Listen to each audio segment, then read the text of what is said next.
All right, welcome to the show, everybody. I'm Dan Tanner, live here at Ball Arena for Nuggets and Thunder, the first meeting of the year between these teams. I'm up in Connor McGahee's hockey booth. I'll turn the lights on here as soon as the game is over. I've got the production crew right below me, so I don't want to distract them. I know it's a little dark in here, but I'll turn the lights on as soon as this thing is over. 2.5 minutes to go. 17-point lead for the Oklahoma City Thunder. This game has just been marred with turnovers by the Denver Nuggets. And look, the Thunder are they're really, really good. I mean, there's no doubt about it. And in fact, they're missing Caruso and the better Jalen Williams tonight, and they are still taking it to the Denver Nuggets. Now, look, I'm not going to sit up here and make a bunch of excuses for the Nuggets. They do have Nikola Jokic back. They were playing in well for stretches throughout this game. In fact, to start the third quarter, the Nuggets go on a run and get it to 74-70. The Thunder have to call a timeout, and it looks like, the Nuggets had gained back the momentum at that point. But once the Thunder lost some momentum, the Nuggets make it 74-70 there in the third quarter. They have to call a timeout. After that timeout, OKC goes on a 27-11 run to finish the third quarter, and the lead had ballooned up to 17 going into the fourth. So the bench guys are in now, and it's just this game was marred with turnovers, and the Nuggets just were allowing too many wide open three-pointers from this Oklahoma City Thunder team, as Deron Holmes gets a bucket there, 121-105. Yeah, this OKC team is really, really good, but there was just so many mistakes made by Denver in this game, and you can't do that against a team like the Oklahoma City Thunder. This team is they're probably even better than they were last year, to be honest with you. Now, I think the Nuggets are much better than they were last year, so I still think at relative full health, maybe missing a starter is what I mean by that, they have a really good chance of beating this team. Hunter Tyson just knocks in a three.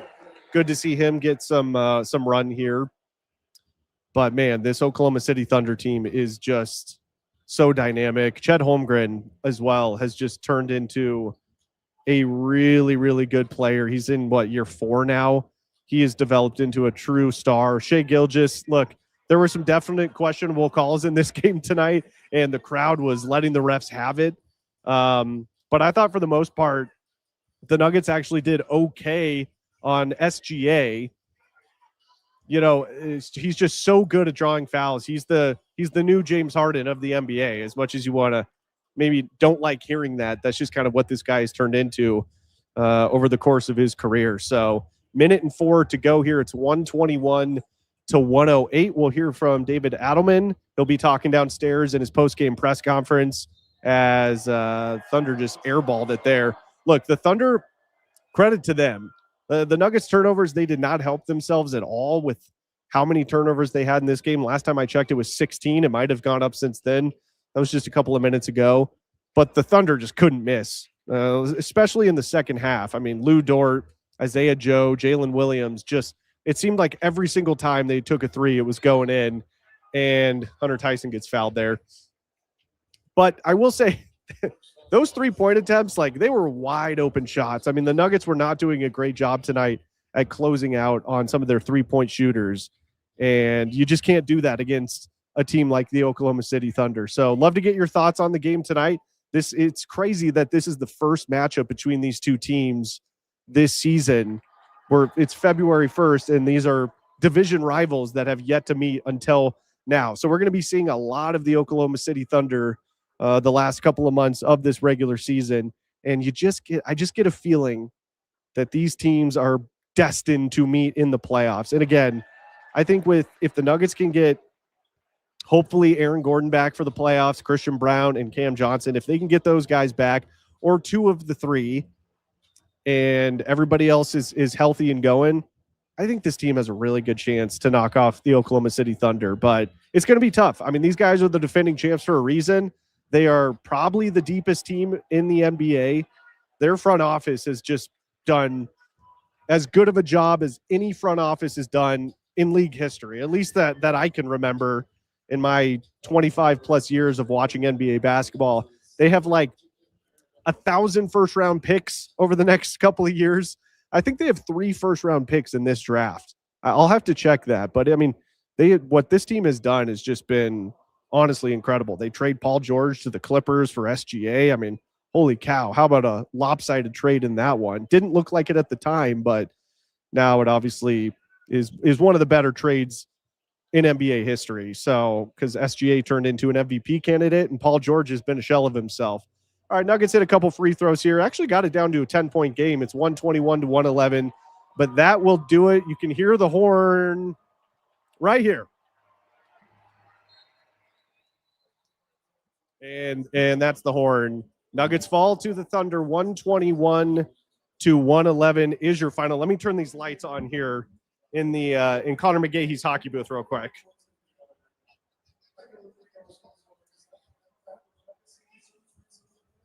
Okay, that's a little better. Like I said, if you just joined, I'm in Connor McGahee's hockey booth, and I didn't want to distract the Jumbotron crew that's sitting right below me, so I wanted to wait to turn the lights on till then. But yeah, would love to get your comments before we hear from the head coach of the Nuggets, David Adelman. He spoke pregame. I attended that. You know, he did say something interesting in his pregame presser. First of all, he talked about Jamal Murray did officially get named as an all-star for the first time in his career. So that was great to see. He joked around and said, well, Jamal, get ready to do a lot more press conferences his time. I think it's in Los Angeles at the Clippers' new building. So that was cool to hear him say that. You know, he talking about Jamal, he's like, the guy has scored multiple 50-point games. He's an NBA champion.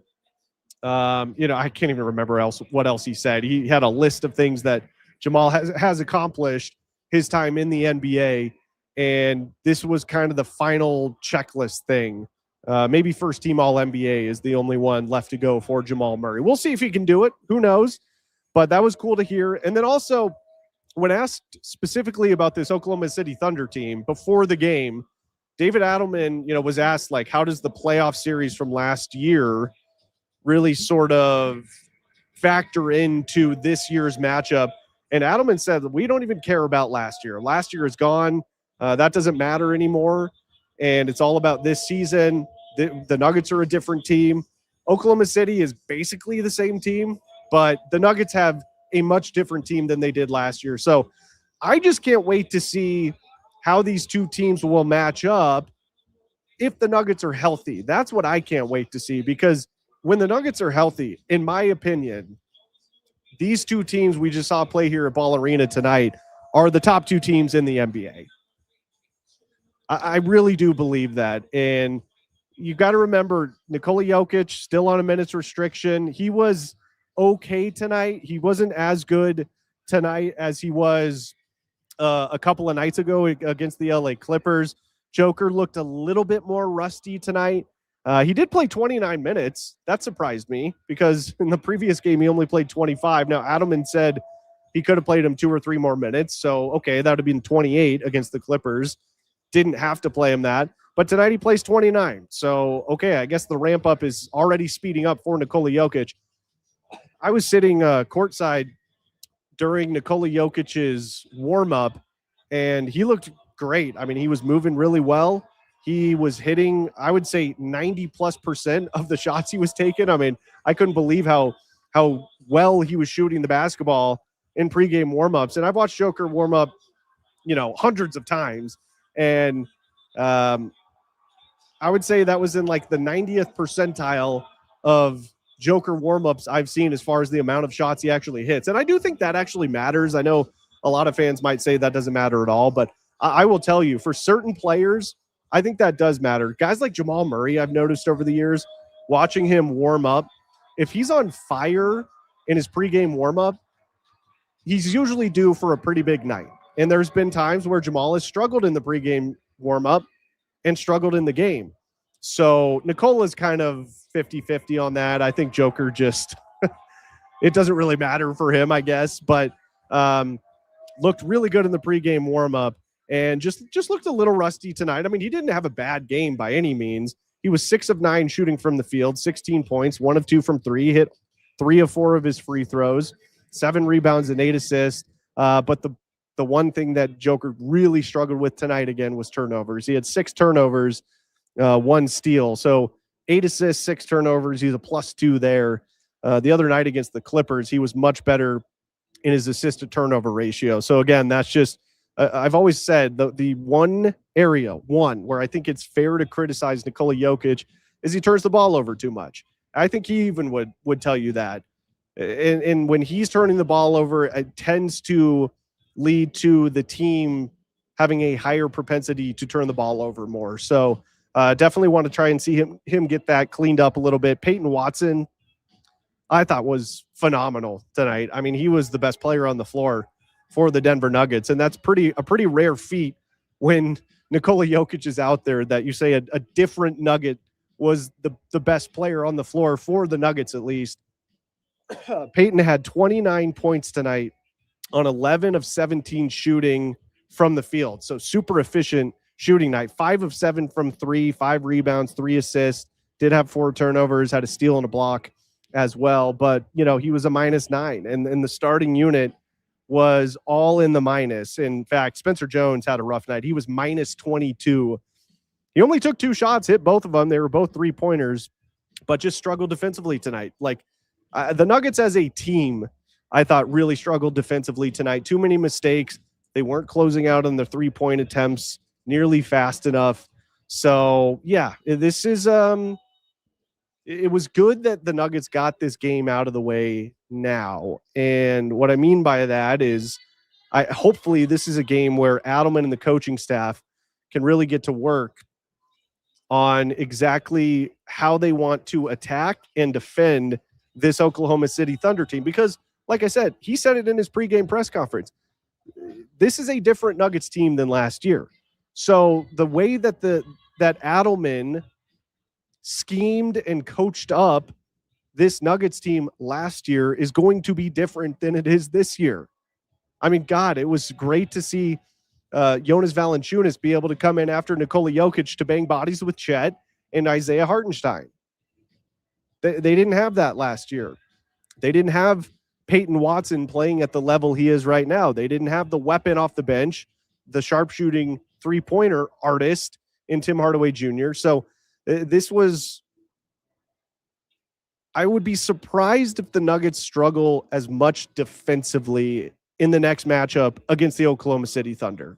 I just would be, because I think now that they've got somewhat of a better idea on their current roster how they want to play this. In fact, let me look up and see when the Nuggets and Thunder match up next. Like I said, we're going to be seeing the Thunder a lot over the next couple of months because this was their first matchup of the season. So they've got Detroit, New York, Chicago, Cleveland, and Memphis. And then there's the All-Star break.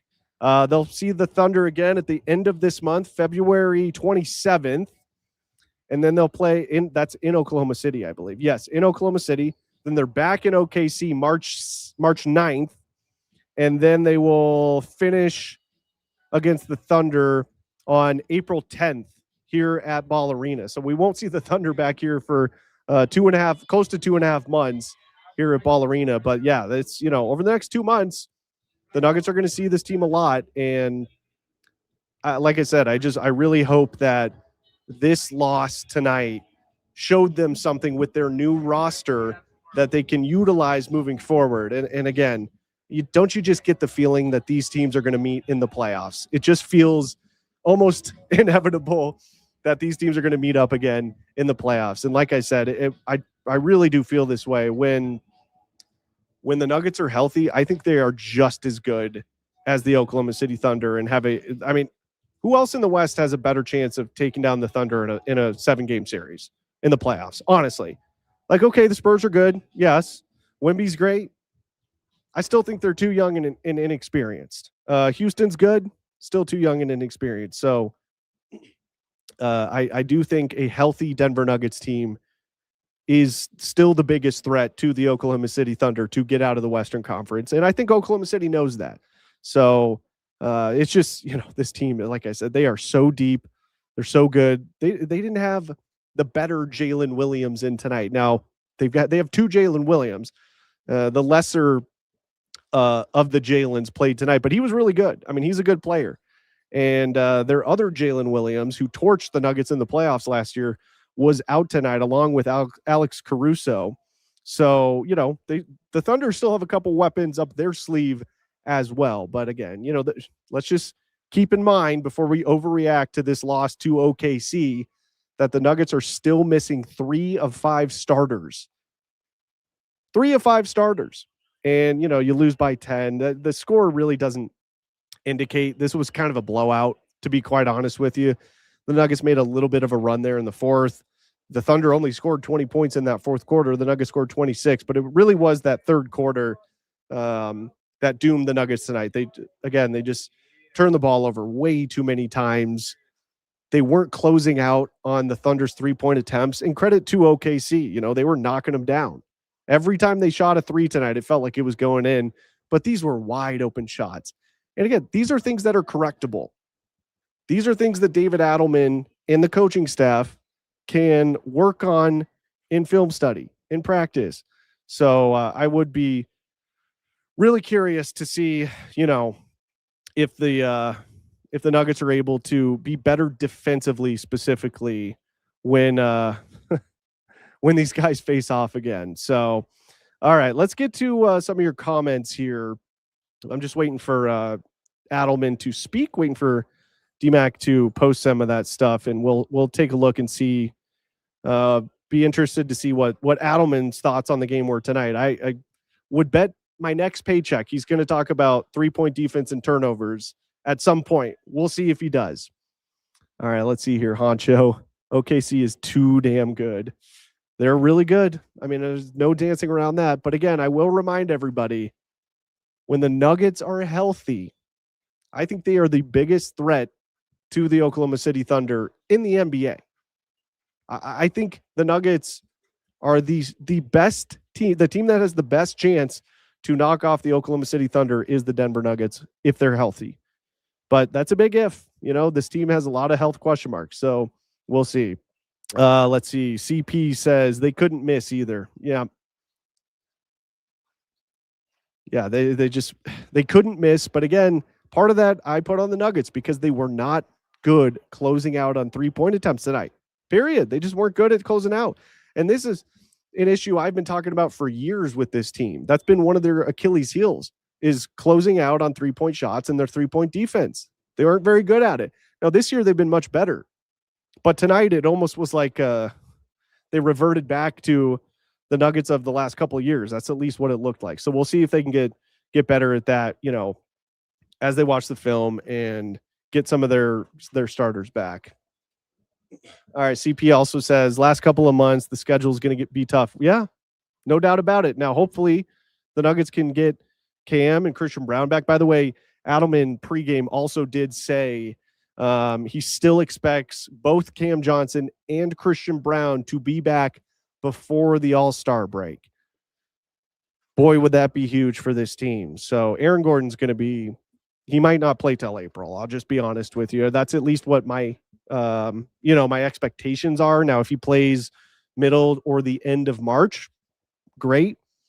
But I will just say, Nuggets fans, don't count on Aaron Gordon walking through those doors anytime soon. He's going to be out for quite a while. And honestly, I think that's what this team should do with Aaron Gordon, because he's clearly had serious issues with his hamstrings going back to the playoffs last year against these Oklahoma City Thunder. Then he hurts it again in late November in a game in Houston against the Rockets. And then obviously in Milwaukee a week or so ago. I think it would just be best suited to sit Aaron Gordon until the playoffs. And if I'm being quite honest, maybe they get him in for a couple of games towards the end of the regular season. We'll see. But man, the hamstring issues with AG are just the soft tissue stuff. And that's why I said when he first injured his hamstring in Houston, at least this season, I said, oh man, that's what makes me more nervous than anything, because those soft tissue injuries, especially for a guy that's as athletic and as explosive as Aaron Gordon is, that's what makes you nervous with re-injury. It's just how it goes. All right, let's see. Oh yeah. Hope your friend had fun in spite of this. Yes. Went to the game with a buddy tonight. sat in the seats with the people and made my way over, set up in Connor McGahee's hockey booth here at Ball Arena, and we had a great time. He told me that I called him at 2 a.m. a couple nights ago and said the Nuggets were going to win, but I didn't do that.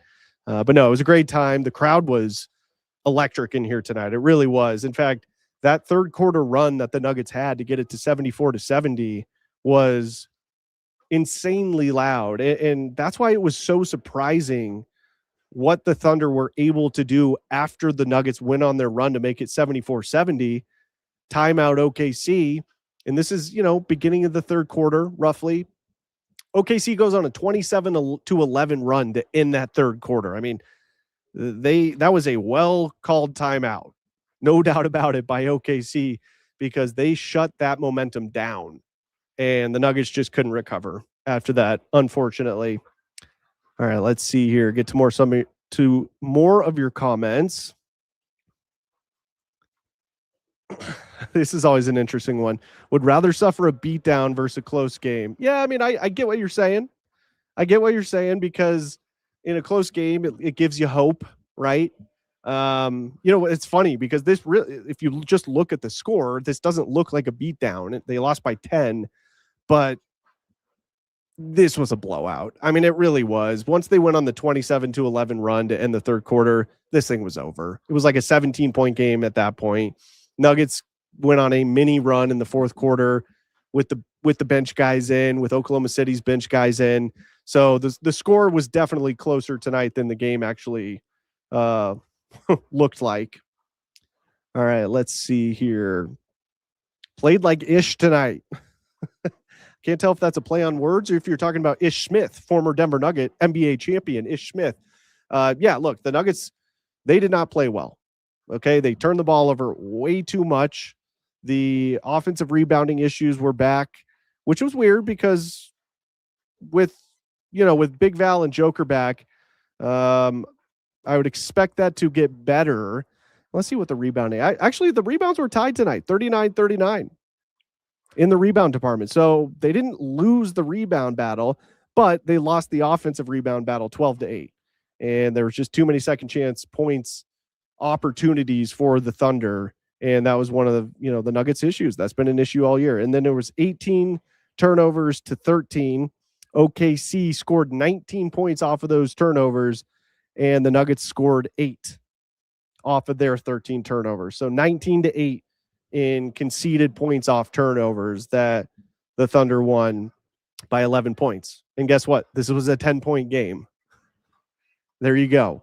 I mean, turnovers will kill you, especially against a team like the Oklahoma City Thunder. It's just absolutely insane. All right, still waiting on DMAC to post Adelman. So we'll wait a couple more minutes here and see if we can hear from the head coach of the Denver Nuggets. Go through some more of your comments here. Kev, hey DT, appreciate you listening. Rodney says lackluster performance and lack of detail. This looked like this was the first matchup of the year between these teams with a, fairly new roster for the Denver Nuggets. There's no doubt about it. I mentioned that earlier. They looked like they weren't exactly sure what to do on the defensive end. Too many mistakes on switches. Again, I'm going to keep harping on this, but because I think this is one of the biggest reasons the Nuggets lost this game tonight. But boy, their 3-point defense was awful. And yes, Oklahoma City couldn't miss, but I think part of that was because these were wide open shots, and a lot of them from the short corner, wide open. And if you leave these guys open on the Thunder, they are going to kill you, period. Plain and simple. They're going to crush you. And especially in that third quarter, my God, my buddy and I watching the game, he even told me, he's like, wow, dude, are they going to miss a shot at some point? It's like, I don't know. That's what it felt like. So yeah, it was just one of those nights for the Nuggets. All right, let's see here. Chet is a personal annoyance. Is Chet or SGA more annoying? That's the question I have. Man, I got to tell you, everyone listening, there is a true vitriol when it comes to Shea Gilgeous-Alexander and the amount of foul calls he gets. Now, there were maybe a couple of fouls tonight that I would seriously question, but I would say for the most part, the amount of foul calls he got were all legit. I mean, there was that one in the end of the third or early fourth quarter where Jonas Valanciunas is running with Shea on a fast break and just bodied him. It looked like a hockey check. And I turned to my buddy. I'm like, that's a foul.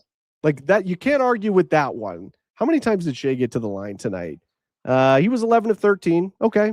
13 is, I don't know. I think that's roughly around what Shea averages per game. Nikola Jokic got to the line 17 times a couple of nights ago against the Clippers, but he did only get to the line 4 times tonight. In fact, that was the most. Now, it tied with a couple of other Nuggets players, but the most free throws from an individual Nuggets player tonight was 4, and SGA had 13.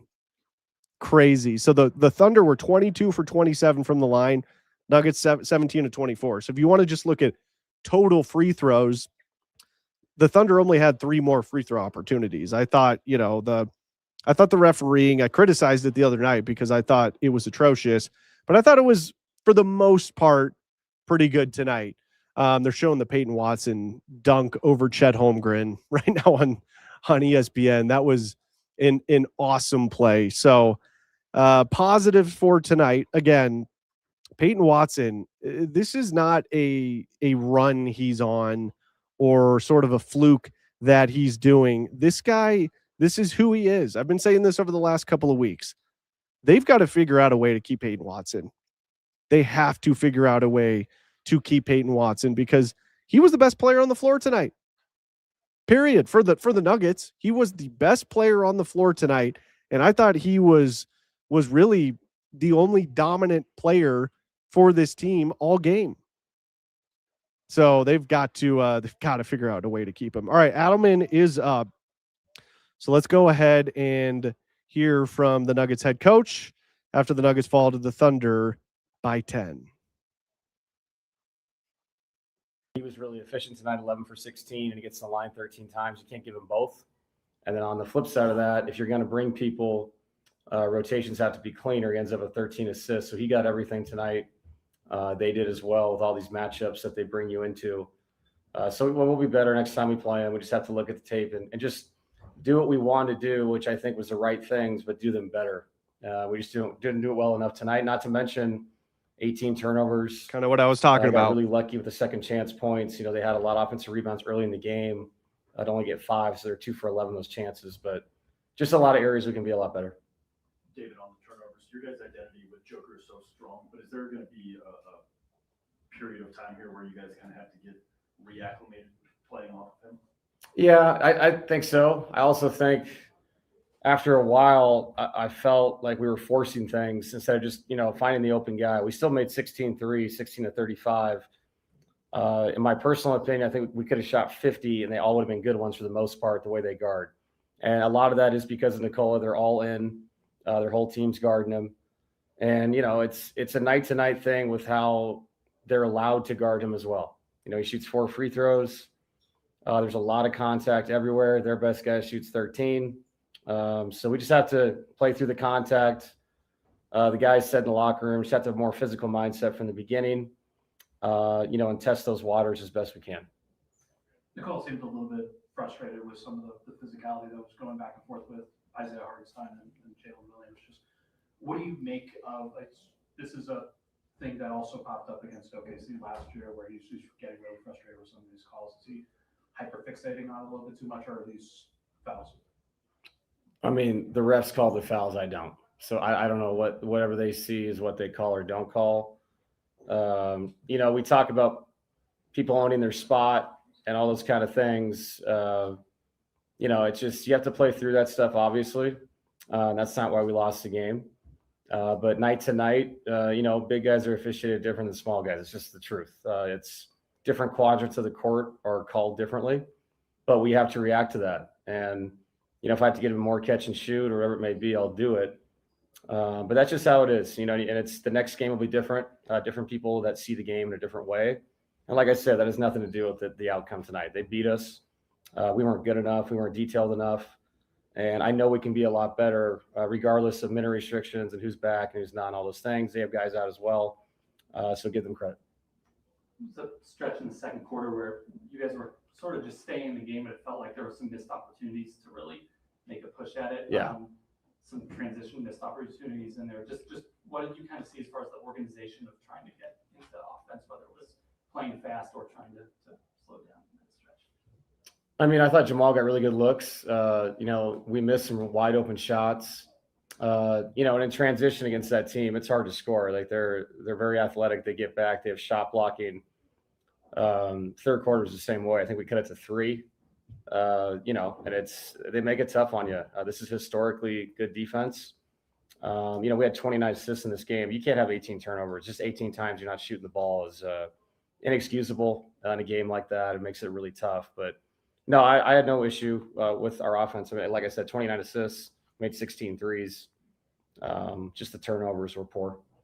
You said you were obsessed about the offense. Maybe that's the answer here, but they're putting so much attention on Joker sending doubles and strong side stuff. And it seems like every time that you are able to reverse the ball, which you did, they're still finding their rotations on that weak side. Can you just talk about how good OKC's ability to recover to that other side when there's so much attention on Joker too? Yeah, I mean, I think that's the thing that's the most underrated about their team is just the pure athleticism that they can be, across the floor and still get a great contest.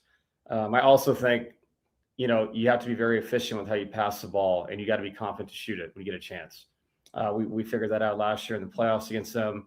The games where we were less aggressive to take the first open shot and we drove it back in there, it was poor things happened. So I thought we had moments where we did that. I thought we drove it and kicked it really well. Like I said, to start the third, Jalen made a couple shots. Jamal got a good look.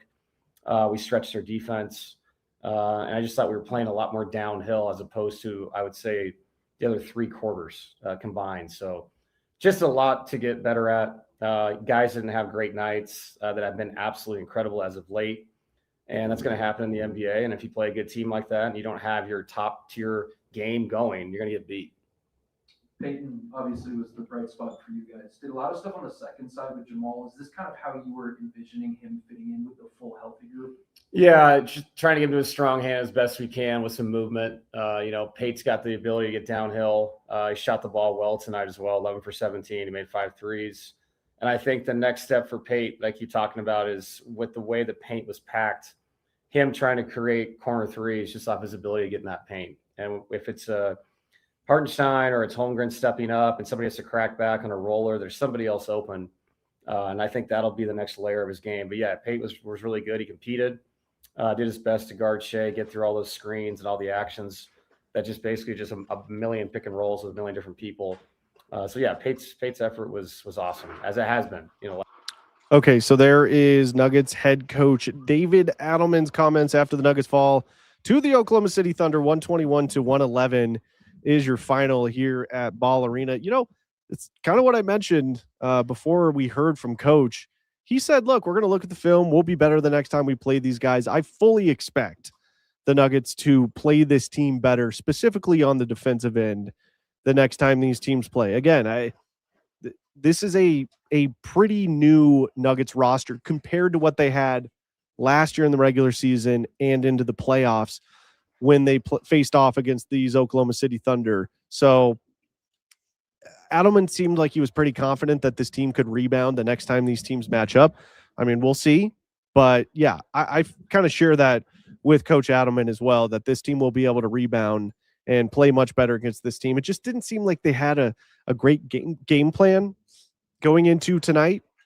And that's what it felt like. And that's kind of what the score showed throughout the game. Also, it's cool Jamal makes the All-Star team today. First time in his career. The first time Nikola Jokic has ever had an All-Star teammate. That's pretty wild. But Jamal cannot have these kind of games against this team. Just can't. 4 of 16 shooting from the field. 12 points. 1 of 8 from 3. 5 rebounds. Did have double-digit assists with 12. Okay. So he was a playmaker. That's good. But against this team, especially in the playoffs, you cannot get this version of Jamal Murray and expect to win. Period. Jamal Murray has to be the all-star caliber Jamal Murray that we've seen through the course of this year. And I will credit Oklahoma City. They've got a bunch of really great on-ball defenders. They were harassing Jamal Murray tonight. I was surprised that the Nuggets didn't get into their two-man action a little bit more with Nikola Jokic and Jamal Murray. That was kind of surprising. I thought they would run that a little bit more, especially when they were struggling scoring the basketball. Thought they'd run that action a bit more. They did not. Maybe that's something we'll see moving forward. But Jamal Murray just he cannot have games like he did tonight, especially in the playoffs against this team, and expect them to win a game or a series. It's really that simple. So luckily, Jamal, we haven't seen him have these types of games very often this year. Earlier on in his career, he had a propensity to have stretches of weeks of play like this, and then he kind of bounced back. This was one of the first games this season where Jamal kind of looked like old Jamal Murray, where we see the peaks and valleys in his game. I would expect that we see much more pick and roll action between Nikola Jokic and Jamal Murray in their next matchup against the Thunder. So that'll be interesting to see it. And at that point, hopefully Christian Brown, Cam Johnson are both back and playing, in several games before that. Nikola Jokic might be off his minutes restriction by then. Again, it's at the end of February. So basically 4 weeks away is the next time these two teams match up. So this game could look very different. Adelman mentioned it too. So did I, that there is a couple of weapons that the Thunder didn't have tonight also. And Alex Caruso and the better Jalen Williams, the other Jalen Williams was playing tonight. And he's a good player too. But the other Jalen Williams, Jalen, not Jaylin, the Jalen Williams didn't play tonight. He's the better of the two Jalen Williams, did not go tonight. And he's who, in my opinion, other than SGA, he was probably the best player for the Thunder throughout their championship run last season, and he was out tonight. So it's going to probably be a much different matchup at the end of this month between these two teams, and that's what I can't wait to see. Tonight kind of felt like a feel it out sort of game for the Nuggets, and again, they'll have hopefully have a different roster by then. All right, everybody, that's going to do it for the post-game show tonight. Thank you so much for listening. Nuggets fall to the Thunder. 121-111 is your final here at Ball Arena. The Nuggets fall to 33-17 on the season. The Thunder improve to 39-11, extending their lead atop of the Western Conference. Now, the good news is the Spurs did lose yesterday, last night. So the Nuggets actually did go up to the 2 seed for a brief period. But I'm going to take a look at the standings here real quick. They do fall back down to the 3 seed tonight. They're now a half game back of the San Antonio Spurs in the Western Conference, and the Nuggets will have some tough road games coming up. They've got at Detroit, who's the best team in the Eastern Conference this year, at the New York Knicks, and at the Chicago Bulls is their upcoming 3-game East Coast road trip starting in Detroit. We'll be back with reaction to that game coming up on Tuesday night to react to Nuggets and Pistons. This has been In the Paint. I'm your host, Dan Tanner. We'll see you on Tuesday to react to Nuggets and Pistons. Peace.